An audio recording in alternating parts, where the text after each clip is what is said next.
Welcome to Create LARPS for All LLC. You can reach out to us at createlarpsforallllc@gmail.com. We're going to be focused on LARP creation and LARP content. Good to see you. Hope you enjoy the video. If you have any questions, feel free to reach out. Keep being awesome. Now for the chef skill. The chef skill allows anyone who has it or can use it to cook for 30 minutes, so you're role-playing cooking something. You don't have to actually cook food. And anyone who cooks the food that you make heals 5 hit points. This can heal 5 people, so 25 points of healing for not even have to have the skill is pretty good. At level 5, it only takes you 5 minutes instead of 30 minutes, and you can use it to increase people's max hit points up to a limit. And you can also use it to give them a +5 bonus of their choice to a skill, one-time use +5. At level 10, let's see, you can cook a feast, which gives everyone 2 instant uses of their skill for 2 people. This is a complex thing. Instant skill usages will be gone over elsewhere, but chefs have the ability to give people quick uses of their skills. It's great for stacking people. It's also great for combat, letting someone who's really good at combat hit twice. Awesome.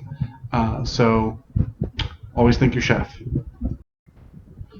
Runesmith skill. This one has a lot of complicated mechanics and is mostly for places that would allow like wards and ways to protect buildings. I'm not going to go into the concept of a ward in this short, but basically the Runesmith skill allows you to ward a doorway so that monsters can't come through. It's basically like putting a little magical shield over the door.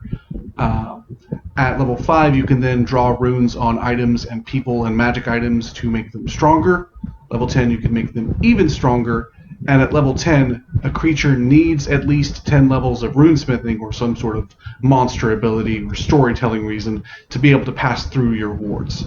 So if you were playing a LARP and you wanted to have like safe zones where combat's not going to happen, a runesmith would be, anyone can use it to put basic protections up. But it'd be like a way to keep high-level monsters out or slow them down. Which at a lot of the LARPs, they kind of gatekeep this ability at high levels, and it makes them not fun sometimes. But that is the Runesmith skill. Alright, next skill we're on to is Magic Enchanting. Knowledge of the skill allows a player to enchant items with very basic effects, different types of elements, 30 minutes of uninterrupted roleplay. Level 5, enchantments only take 5 minutes and can provide static bonus to gear +5 for one event. Level 10, it only takes 3 minutes to enchant an item. You can stack items with runes and anything else that gives items a bonus. So at level 1, you can do it. Takes 30 minutes, takes you a while. You can reduce the timers of people that are better at it than you by a minute, just like the other skills work. You'll sense a theme. They tend to work in a similar way to keep things consistent and easy to learn. Level 5, you can enchant items, add magic to things for a +5. And at level 10, you can do it up to 10, and you can stack it with other things. I think that about covers magic enchanting. Now for an incredibly important skill, Reform and Revive. This skill allows a player to revive a recently defeated NPC or player. At level 1, it takes 30 minutes to bring back a defeated player, and you can't really get back an NPC. Level 5, you can bring back NPCs that are not player characters, and it only takes 5 minutes. At level 10, you're considered a healer. You can bring people back in 3 minutes. You even get the ability to bring some people back instantly. And this makes the combat a lot less punishing for the people that do want to try it out, because if they run in and a giant creature knocks them out, well, if there's even just one healer nearby, they'll be right back in the fight, lickety-split. And this keeps the game fairly fast-paced. It also means that if you get defeated and you lose all your stuff, all the people that have all those other skills can just quickly stack you back up. You can get revived, get back out there, get fighting again if that's what you like to do. The next skill is Font of Healing and Repairing. Any player can heal at a rate of 5 hit points per minute of roleplay of like first aiding, fixing, healing.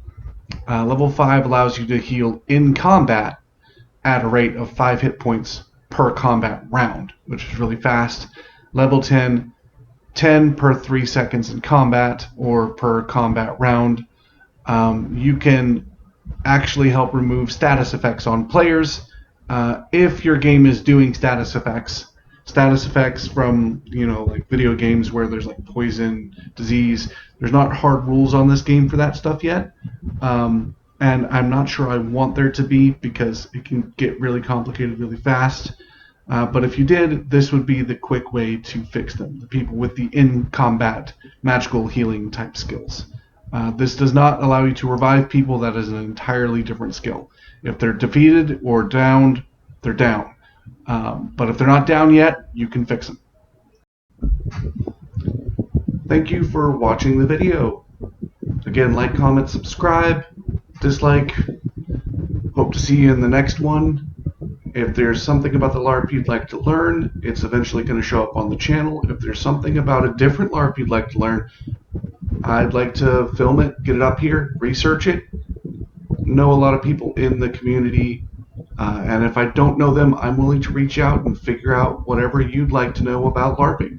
There's so many different genres, there's lots of ways to do this, and there's no reason why you can't just do this at home with your friends and have a good time.